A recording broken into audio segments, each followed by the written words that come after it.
Combien je gagne d'argent avec l'immobilier, c'est ce que nous allons voir ensemble dans cette nouvelle émission. Dans ma dernière vidéo, comment j'ai réussi à mettre 30 000 € de côté en 2 ans, je ne vous ai pas donné de chiffres en ce qui concerne mes revenus immobiliers.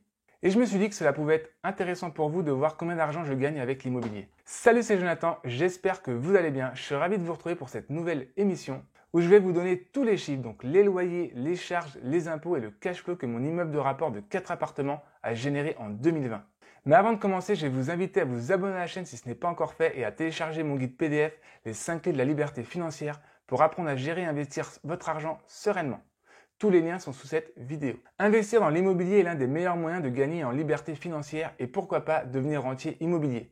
Mais pour obtenir son indépendance financière, il va falloir gagner de l'argent en immobilier. Alors est-ce que j'ai réussi à gagner de l'argent avec mon immeuble de rapport? Pour vous montrer tous les chiffres en détail, je vous ai fait un petit tableau détaillé avec tous les chiffres de mon investissement locatif. Pour rappel, j'ai acheté un immeuble en janvier 2019. Dans cet immeuble, j'ai actuellement 2 appartements en location nue et 2 appartements en location meublée. J'ai donc une partie imposable dans la catégorie des BIC, bénéfices industriels et commerciaux, et une partie imposable dans les revenus fonciers. Cette année, je n'ai pas eu de turnover, même si je pensais que mes 2 locataires en location nue allaient partir. Finalement, cela m'a bien arrangé, puisqu'avec le coronavirus, j'aurais sûrement eu des difficultés à faire des travaux, à acheter du mobilier et à faire des visites. Passons tout de suite sur mon écran où je vais vous montrer tous les chiffres en détail.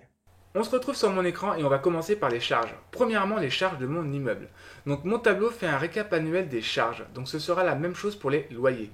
Sur la droite, les montants sont répartis en fonction du type de location, puisque chaque type de location a une fiscalité qui lui est propre. Donc j'ai eu 138 € d'électricité et 35 € d'eau pour les communs. Donc les charges des communs ont été assez réduites cette année, puisqu'avec le confinement plus les vacances scolaires, les locataires n'ont pas été très présents dans l'immeuble. J'ai eu 13 € de frais bancaires pour mon compte dédié à l'immobilier, puisque je gère l'immobilier sur un compte séparé de mes dépenses personnelles. J'ai eu 616 € d'entretien puisque j'ai dû changer un chauffe-eau. Alors je ne sais pas ce que j'ai avec les chauffe-eau, j'avais décidé de ne pas les changer dans les appartements où j'ai fait des travaux et devinez quoi, les deux ont lâché en même pas un an. Vraiment, ne faites pas l'économie comme moi sur des chauffe-eau qui ont déjà 5 ans, mettez-en des neufs directement. Donc j'ai eu 9 € de frais de péage puisque j'y suis allé une fois cette année. Cependant, j'essaie d'y aller le moins possible. Par exemple, si mon artisan doit intervenir, il m'envoie des photos pour que je valide sa prestation sans y aller. J'ai eu 508 € d'assurance pour mon immeuble. Donc je vous conseille de bien vous assurer pour ne pas avoir de déconvenues par la suite. J'ai eu 2724 € de taxe foncière qui comprend la taxe d'enlèvement des ordures ménagères.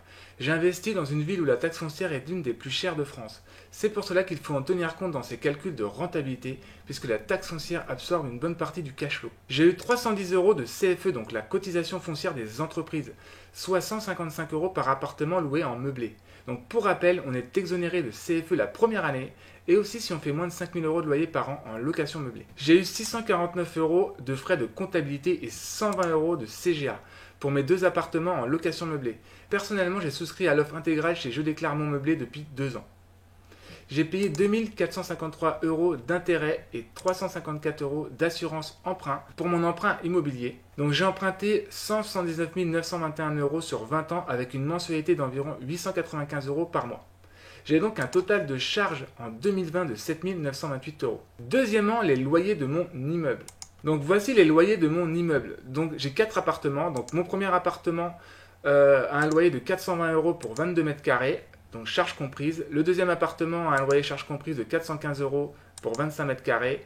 Le troisième appartement, 405 € charges comprises pour 17 mètres carrés. Et l'appartement numéro 4 a un loyer de 480 € charges comprises pour 26 mètres carrés. Je perçois donc des loyers mensuels charges comprises de 1720 € par mois, ce qui me donne 20 640 € de loyer annuel charges comprises, dont 10 800 en location meublée et 9 840 en location nue. On va passer au cash flow pour savoir combien je gagne d'argent avec l'immobilier. Troisièmement, le cash flow immobilier généré par mon immeuble. Avant de vous donner le montant du cash flow net d'impôts que mon immeuble a généré en 2020, regardons combien d'impôts je vais payer sur mes revenus immobiliers. Donc j'ai volontairement simplifié les calculs sans tenir compte de certaines particularités, comme de prendre des loyers hors charge pour calculer l'imposition des revenus fonciers et pas les loyers charges comprises.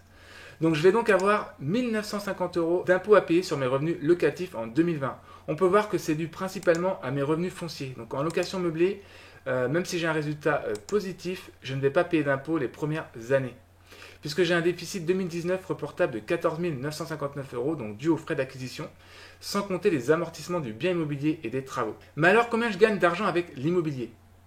Donc en 2020, donc j'ai un cash flow net annuel de 2840 €, soit 237 € par mois de cash flow net. Alors je sais que mon cash flow n'est pas très élevé, surtout pour un immeuble de 4 appartements au vu du travail que cela demande.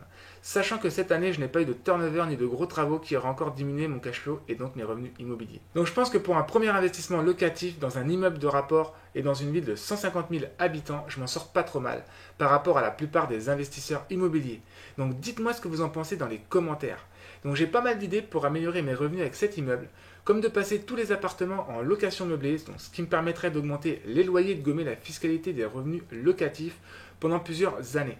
D'ailleurs, j'espère bien vous emmener avec moi visiter mon immeuble lorsque je ferai des travaux pour passer mes appartements en meublé. Je pourrais aussi mettre 1 ou 2 appartements en location courte durée de manière automatisée, puisque je suis dans une ville où ça marche plutôt bien. Mais tout ça sera à suivre sur la chaîne. Vous savez maintenant combien je gagne avec l'immobilier.